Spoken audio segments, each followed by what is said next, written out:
The next topic is heating curve. The heating curve for pure substance is the graph that shows how the temperature changes as the pure substance is heated. This is the heating curve for water. For water, here we are starting at -20. So at -20, the water is in the solid state. Now, which is below its melting point. So heat energy is added. You're heating the water. Heat energy is added to it, warming the solid.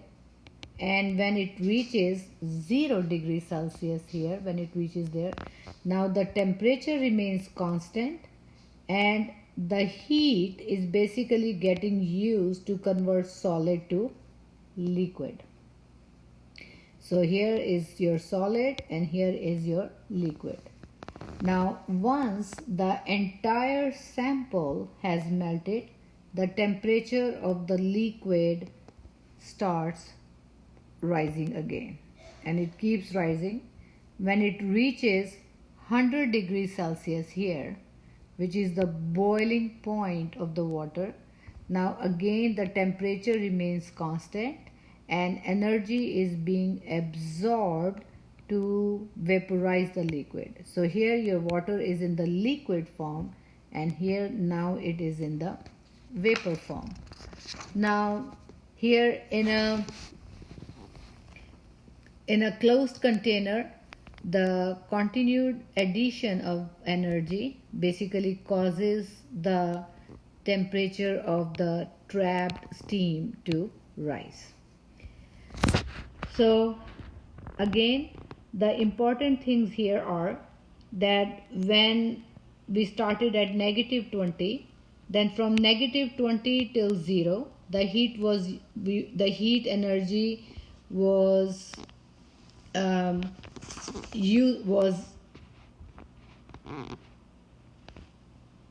increasing the temperature. From here to here, the energy was getting absorbed to convert solid to liquid and the temperature remains constant. Here heat is again getting used to change the temperature, increase the temperature. From here to here, the heat is getting used to convert liquid to vapors. So this is called the heating curve. And again, we drew it for the water. If it's going to be any other substance, then it's going to be different because each substance has its own melting point and the boiling point. So this question here, let's do it. So this problem, calculate the energy required to change a 17 gram sample of a liquid water from 87.7 degrees Celsius to steam at 121.0 degrees Celsius and 1 atmospheric pressure. So here what I'm going to do, I am going to draw a heating curve and give you an idea how to solve this question, and then we will discuss in the class. So on the y-axis, what do you draw on the y-axis? Temperature in Kelvin, or let's draw it in degrees Celsius. Now we are talking about water. So if you look here, basically we are starting with kind of 87.7 degrees Celsius. So let's say if this is 0, let's put 50 here, 100 and 150 degrees Celsius. So temperature. And what will be on the x-axis? On the x-axis, what do you draw? The heat added.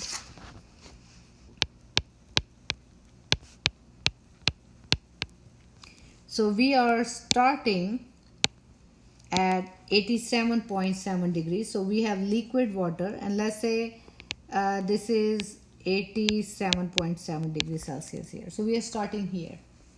We have liquid water So what's going to happen? You're adding the heat, and here the heat is getting used to increase the temperature. Remember, water boils at 100 degrees Celsius. Once it reaches the 100 degrees Celsius, then the heat is getting used to convert liquid water into its vapor form. Once it reaches the vapor form, then the heat is getting used to increase the temperature, and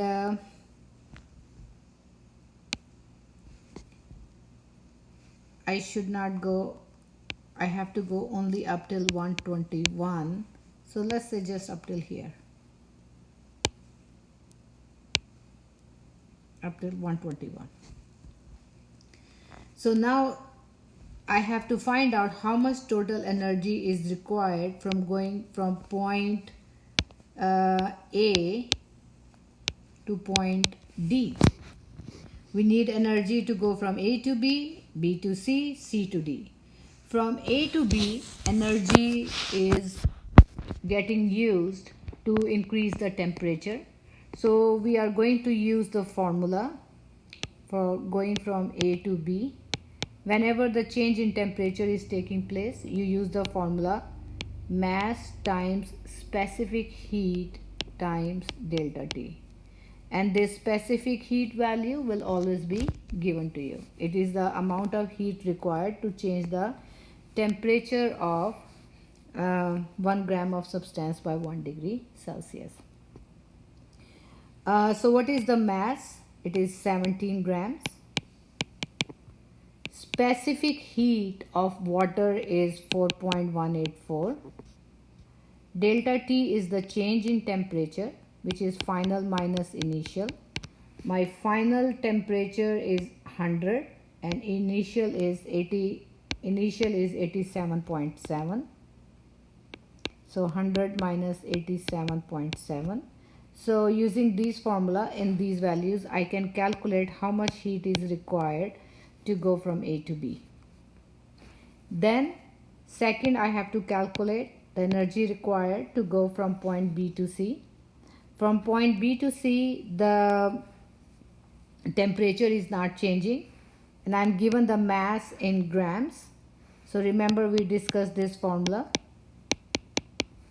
And what do I need? I need the delta H of vaporization of water. Why? Because liquid to vapor. The mass is 17 grams, and delta H vaporization for water is 2260 joules per gram. So this way I can calculate heat required to go from B to C. Then the next step is C to D, and again we can see that C to D the temperature is changing. So I'm going to again use the formula mass times specific heat times delta T. Mass is 17 grams. Now specific heat of water, specific heat of vapor, water in the form of vapor, is 2.042 joules per gram degree Celsius, and delta T is the change in temperature, which is again final. Here at this point it is 121, at this point it is 100. So 121 minus 100, that will be my delta T, and again I will solve QCD. So the total heat required will be first one, second one, and third one.